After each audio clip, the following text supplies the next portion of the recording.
Hey guys, welcome back. Finally നമ്മുടെ maintenance കഴിഞ്ഞ് game open ആയിട്ട് നമ്മൾ യൂസേഴ്സിനെ സംബന്ധിച്ചിടത്തോളം കട്ട് വെയിറ്റിംഗ് ആയിരുന്നു ഈ ഒരു മെയിൻ്റനൻസിന് വേണ്ടിയിട്ട്. കാരണം നമ്മുടെ 13th ആനിവേഴ്സറിയുടെ ആ ഒരു പാക്കും കാര്യങ്ങളൊക്കെ നമുക്ക് അവൈലബിൾ ആവുന്നത് ഈ ഒരു മെയിൻ്റനൻസ് ശേഷമായിരുന്നു. സോ എപ്പോഴത്തെയും പോലെ നമ്മുടെ മെസ്സിയുടെയും അതുപോലെ നെയ്മറിൻ്റെയും ഫ്രീ ആയിട്ടുള്ള ഒരു കാർഡ് നമുക്ക് കിട്ടിയിട്ടുണ്ട് 13th ആനിവേഴ്സറിയുടെ ഭാഗമായിട്ട്.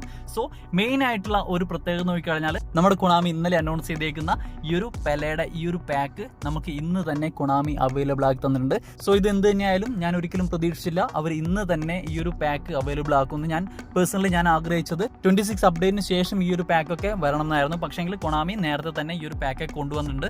സോ ഈ ഒരു പാക്കിലെ കോണ്ടന്റ്സ് നോക്കിക്കഴിഞ്ഞാൽ നമ്മുടെ പെലയുടെ ഈ ഒരു കാർഡ് ഉണ്ട്, ഡീപ് ലൈൻ ഫോർവേഡ് ആണ് വരുന്നത്.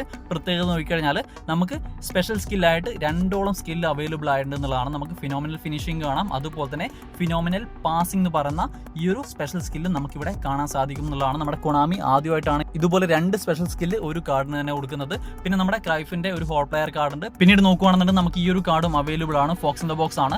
സോ എന്തുകൊണ്ടും വേർത്ത് ആയിട്ടുള്ള ഒരു പാക്ക് തന്നെയാണ്. പക്ഷേങ്കിൽ 25 വേർഷന്റെ എൻഡിലോട്ടേക്ക് അടുക്കുന്ന ഈ ഒരു സമയത്ത് ഒരു പാക്കും ഓപ്പൺ ചെയ്യേണ്ട എന്നുള്ളത് പേഴ്സണലി ഞാൻ തീരുമാനിച്ചായിരുന്നു. പക്ഷേങ്കിൽ പെലയുടെ ഈ ഒരു കാർഡ് ഈ ഒരു ടൈമിൽ തന്നെ കൊണാമി കൊണ്ടുവന്നേക്കുന്നത് ഇതുപോലെ തീരുമാനിച്ച് വെച്ചേക്കുന്നത്. അല്ലാന്നുണ്ടെങ്കിൽ ഈ ഒരു ഇയറിൽ ഇനി കോയിൻ സ്പെൻഡ് ചെയ്യുന്നില്ല, അല്ലെങ്കിൽ ഇനി ഒരു പാക്കും ഓപ്പൺ ചെയ്യില്ല എന്ന് തീരുമാനിച്ച യൂസേഴ്സിനെ കൊണ്ട് വീണ്ടും കോയിൻ പർച്ചേസ് ചെയ്യിപ്പിക്കാൻ കൊണാമി ടാക്ടിക്കലായിട്ട് മൂവ് ചെയ്തേക്കുവാണ് ഈ ഒരു പാക്ക് വഴി. സോ ഈ ഒരു പാക്ക് നിങ്ങൾ ഓപ്പൺ ചെയ്യുന്നുണ്ടോ എന്നുള്ളൊരു കാര്യം നിങ്ങൾ തീർച്ചയായിട്ടും കോമന്റ് ചെയ്യുക. പിന്നീട് നോക്കുവാണെന്നുണ്ടെങ്കിൽ നമുക്ക് 20ഓളം ഫ്രീ സ്പിൻ അവൈലബിൾ ആണ്. എൻ്റെ ഒരു സ്പിൻ മിസ്സാണ്, നമുക്ക് 90 സ്പിന്നോളം ഇവിടെ കാണാൻ സാധിക്കും.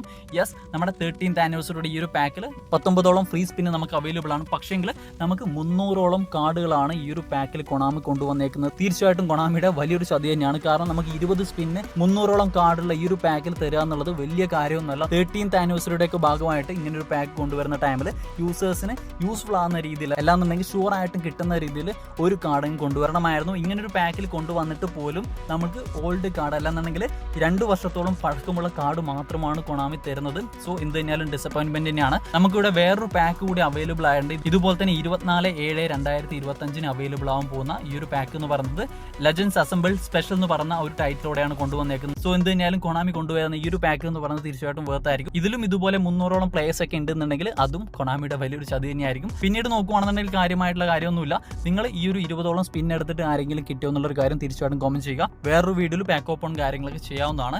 പിന്നീട് പാക്സിൽ നോക്കുവാണെന്നുണ്ടെങ്കിൽ നമുക്കിവിടെ ഈ ഒരു മാർട്ടിനസിന്റെ ഈ ഒരു പാക്ക് അവൈലബിൾ ആണ്. കാത്തിരുന്നൊരു പാക്ക് തന്നെയായിരുന്നു. കാരണം നമുക്ക് ലോങ് ബോൾ കൗണ്ടറിന് 89ഓളം പ്രൊവിഷൻസ് കിട്ടുന്ന ഒരു മാനേജർ എന്ന് പറയുന്നത് ആദ്യമായിട്ടാണ് ഈ ഒരു 500 കോയിന്റെ പാക്കിൽ കൊണ്ടുവരുന്നത്. തീർച്ചയായിട്ടും സൈൻ ചെയ്യാൻ തന്നെയാണ് ഞാൻ പറയുന്നത്. കാരണം 500 കോയിനൊക്കെ 89 പ്രൊവിഷൻസ് ഉള്ള ഒരു മാനേജർ, അതും ലോങ് ബോൾ കൗണ്ടറിൽ ബോൾ കൺട്രോളും അതുപോലെ തന്നെ അഗ്രഷനിലും +1 ബൂസ്റ്ററോട് കൂടി വരുന്ന ഈ ഒരു പാക്ക് എന്ന് പറയുന്നത് തീർച്ചയായിട്ടും വേർത്ത് തന്നെയായിരിക്കും. നിങ്ങൾ എന്ത് കഴിഞ്ഞാലും സൈൻ ചെയ്യുക. തീർച്ചയായിട്ടും ഈ ഒരു മാനേജറിന്റെ റിവ്യൂവും കാര്യങ്ങളൊക്കെ വരും ദിവസങ്ങളിൽ നമുക്ക് ചെയ്യാവുന്നതാണ്. സോ ഓവറോൾ നോക്കുവാണെന്നുണ്ടെങ്കിൽ ഇത്രയും കാര്യങ്ങളൊക്കെയാണ്. ഇനിയിപ്പോൾ ഈ ഒരു പാക്കിൽ എൻ്റെ ഒരു ടാർഗറ്റ് നോക്കുവാണെന്നുണ്ടെങ്കിൽ തീർച്ചയായിട്ടും നമ്മുടെ റൊണാൾഡീനോയുടെ ഈ ഒരു കാർഡ് തന്നെയാണ്.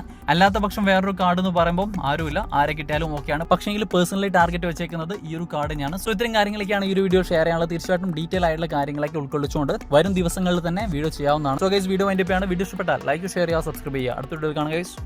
ബൈ.